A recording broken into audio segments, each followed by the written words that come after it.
On June 28, 1914, Archduke Francis Ferdinand, heir to the Austrian throne, was assassinated by a Serbian nationalist. On July 28, Austria-Hungary declared war on Serbia. On August 1st, Germany declared war on Russia. 2 days later, Austria and Germany declared war on France. Britain declared war on the Germans after they drove through neutral Belgium. Suddenly, all Europe was at war.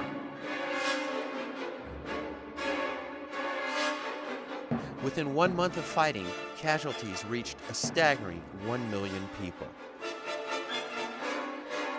The war had not been going on very long before people began to realize that we have been swindled and misled. That this is not going to be some glorious, dramatic event that is going to solve all the problems of political and territorial that we've been looking at. That it is not necessarily their fault. We're not going to win this in a few months and solve all our problems. It is going to be gruesome. It is already gruesome, bloody, and seemingly without end. The United States and Switzerland remained neutral, but Switzerland, because of its proximity, was by far the favorite destination for those fleeing the conflict. And the German-speaking city of Zurich was where most of those people gathered.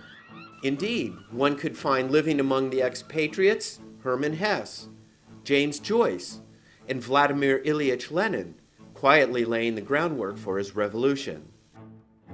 Lenin lived at number 14 Spiegelgasse, and only a half a block away at number 1 Spiegelgasse, 2 German refugees trying to cobble together a living as best they could proposed to open a cabaret. Their names were Hugo Ball and Emmy Hennings. They scratched out a living as entertainers. She sang and danced, he played piano. They had convinced the owner of the Mairie Café to let them rent a vacant room in the back, promising him an increase in the sale of beer and sausages. They named it the Cabaret Voltaire, after the 18th century French Enlightenment philosopher and author of Candide. Voltaire was chosen partly because of the values he represented, and partly because his name would help avoid any overly Germanic associations with the club.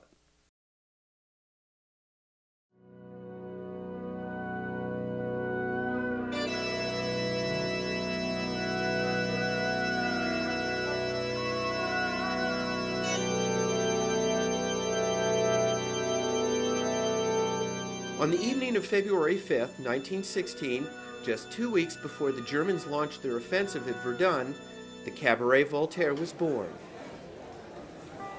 Ball wrote of the opening night in his diary. The place was full to bursting. Many could not get in. About 6 in the evening, when we were still busy hammering and putting up futurist posters, there appeared an oriental-looking deputation of 4 little men, with portfolios and pictures under their arms, bowing politely many times. They introduced themselves, and we came to an understanding without many words. This Oriental or Eastern-looking deputation included the 19-year-old Romanian poet Sami Rosenstock, better known by his nom de guerre, Tristan Tzara, the man from nowhere. Also from Romania was Marcel Iancu, a quiet architecture student and painter. He would make masks and costumes for their performances. Jean or Hans Arp, depending whether you speak French or German, the 29-year-old Alsatian painter who was already a well-known artist in both France and Germany. Sophie Teuber, a dancer, painter, and choreographer who taught at the nearby Laban School of Dance. 3 weeks later, they were joined by Richard Holzenbeck, thus completing the troupe. Holzenbeck was a medical student and friend of Ball's from before the war. With her sultry voice and commanding stage presence, Emmy Hennings was the star attraction. Where are the boys who used to hang around me? You used to see them anywhere you found me. The first performances were essentially a standard variety show with songs, skits, poetry, music, and dancing. Visiting artists, musicians, and dancers dropped by, such as when the pianist Arthur Rubinstein showed up and played Sanson for the crowd. with the Cabaret Voltaire, they had their own place. And it attracted people, and it attracted a crowd. It was meant to be lively. It was a regular cabaret, as I understand it. It had to compete with other cabarets in the neighborhood. And if the owner, the Dadas didn't own it, if the owner didn't get his money, if people weren't brought in, then they were not going to keep their lease. So it had to be entertaining. Emboldened by their success, the nightly performances took on a more and more aggressive tone, with the performers often heaping abuse on their patrons.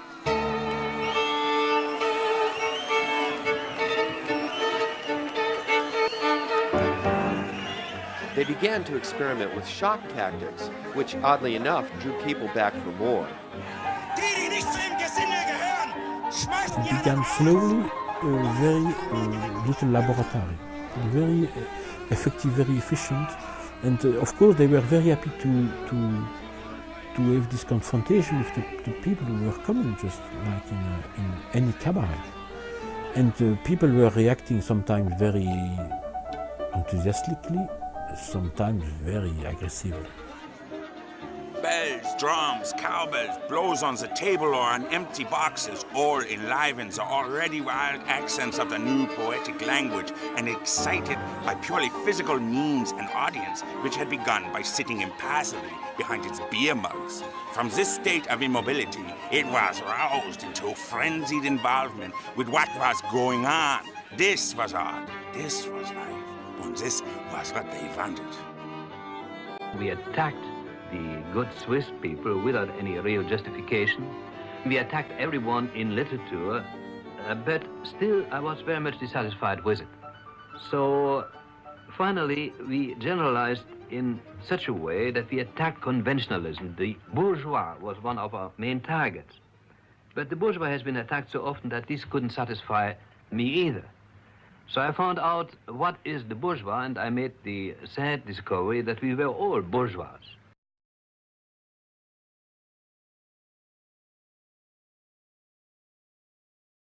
Dada, nom masculin, linguistique.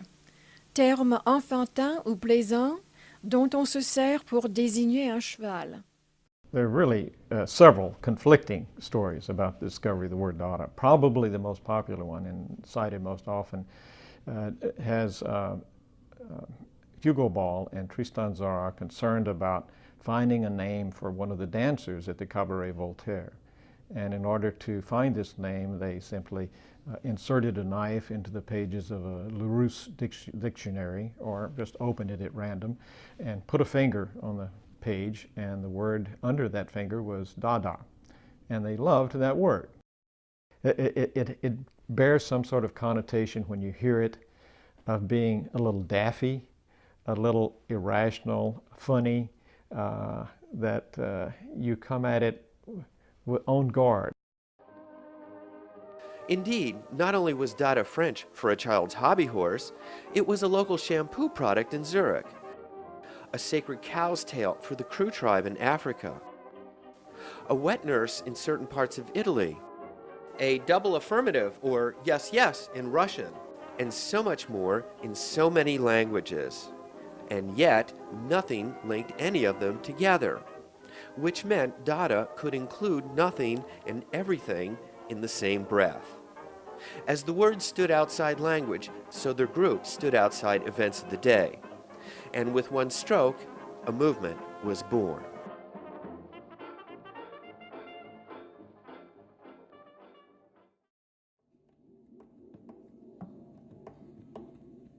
Recognizing the evocative power of sound and inspired by the exotic languages and rhythms of Africa, Tzara and Holzenbeck wrote Chants Nègres, or Negro chants, a blend of pseudo-Africanese and free association thought.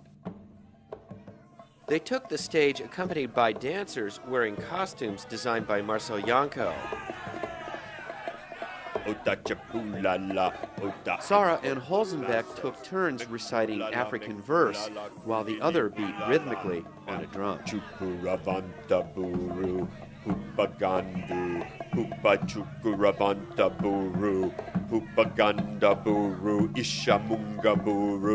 The dancers, choreographed by Sophie Teuber, looked anything but graceful, and the African poems sounded like gibberish to the ears of the Zurichers.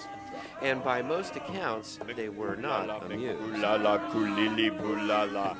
Yes, of course, there was a kind of energy and explosion and real pleasure to play this African side of their personality.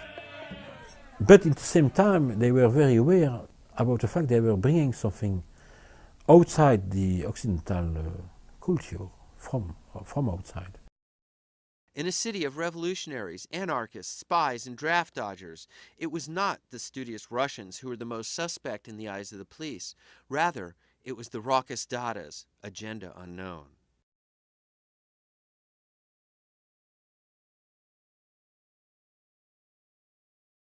We must return to the innermost alchemy of the world. We must even give up the word too, to keep for poetry its last and holiest refuge. The question of language was absolutely central to Dada because language was perceived as the mother lode of culture. Language guides our behavior. Language determines what we can think and not think, and what we can do and not do. It actually affects our perception of the world. Okay? And the ramifications are huge in terms of how you perform the rest of your life in terms of that culture. So to cancel that out cancels out nationalism, it cancels out behavior driven by specific national languages and so on, and establishes what you might call a kind of a common ground from which then you could redefine or re-articulate a language or re-articulate shared language or whatever. Language in the mind of Hugo Ball had been so misused and so corrupted by politicians and the press that words had ceased to have meaning. His solution was to move away from the meaning of words to the meaning of sounds. There was a kind of attitude that they could already understand the world as an unity that could be used. And thus, in an effort to free words from syntax, Ball developed the idea of the Lautgedicht, or sound poem.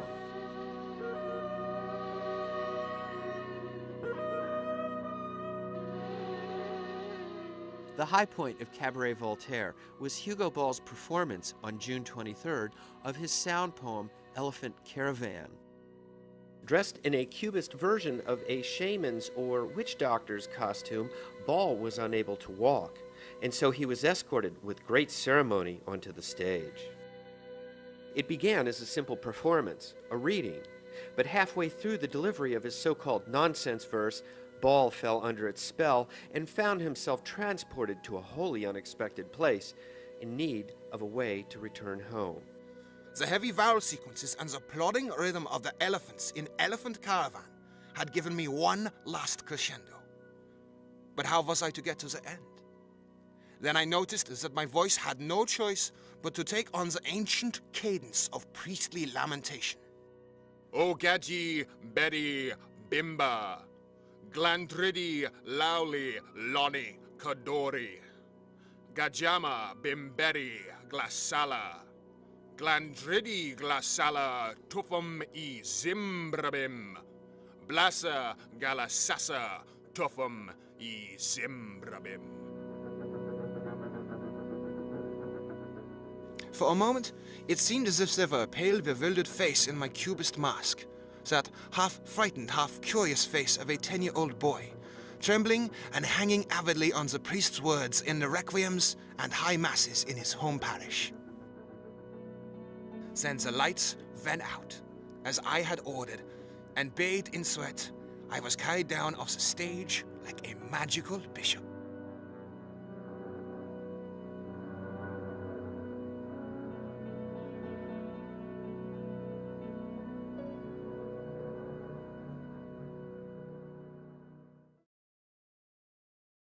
Just 6 months after opening, the Cabaret Voltaire closed due to a combination of the nightly excesses of the cabaret crowds and the fact that the Dadas were rather lax in their collection of cover charges and failed to make rent.